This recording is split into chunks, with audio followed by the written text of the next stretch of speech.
السلام علیکم، میں اشرف مہاروی مخاطب ہوں۔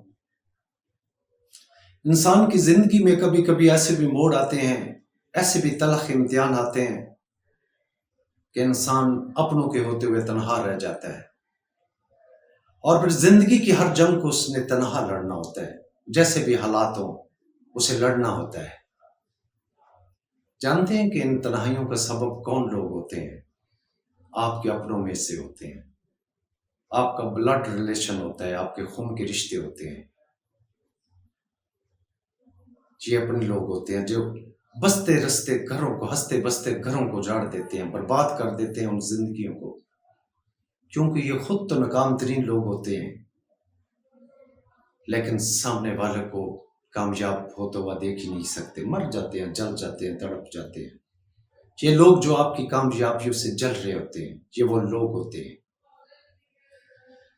یہ سبق کی بات ہے کہ پچھلے دنوں ایک ڈاکٹر شاہد صاحب، ایک بڑی نامینیٹ شخصیت ہے، اس کا ایک قتل ہوتا ہے، اس قتل کے اندر اس کو اس کے بیٹے کو ہی پھنسا دیا جاتا ہے۔ جانتے ہیں کہ وہ کون لوگ تھے؟ بھتیجا حسیب نامی لڑکا جو اپنے چاچا کا مرڈر کرواتا ہے یا خود کرتا ہے، اور مرڈر کرنے سے پہلے جو ایک چھوٹا بھائی ہوتا ہے، اس کا چھوٹا جو بیٹا ہوتا ہے، اس کو پہلے اپنی گرفت میں لیتا ہے، اس کے ذہن کے اندر زہر اگلتا ہے، ان کے ذہنوں کے اندر زہر بھر دیتا ہے، اپنے بھائی کے خلاف اسے وہ کر دیتا ہے کہ تمہارا بھائی تمہاری جائیداد کا اور تمہاری جان کا دشمن ہے، تیرے باپ کو مار دے گا، تمہیں مار دے گا۔ اس کے باپ کو مار دیتے ہیں، حقیقت بن جاتی ہے کہ واقعی اس نے مار دیا۔ اس کے بعد پھر بھائی وہی جو ہوتا ہے، وہی وعدہ معاف گواہ بن کر اپنے بھائی کی موت کا سبب بننا چاہتا ہے، لیکن ایک ذات اوپر بھی تو ہے نا، اس کی بھی تو کوئی عدالت ہے، وہ بھی تو کوئی فیصلے کرتا ہے نا، وہ بھی تو اس نظام کو چلا رہا ہے نا۔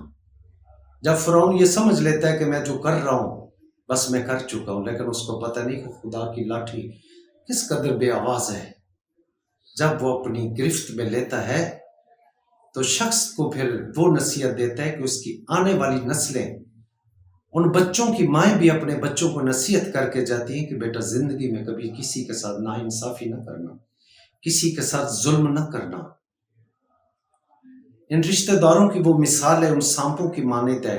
ایک سانپ، کوبرا سانپ ہوتا ہے کہ وہ تو بڑا خوددار ہوتا ہے، جب وہ ڈستا ہے تو وہ للکار کر ڈستا ہے اور سینے پہ، چھاتی پہ ڈستا ہے۔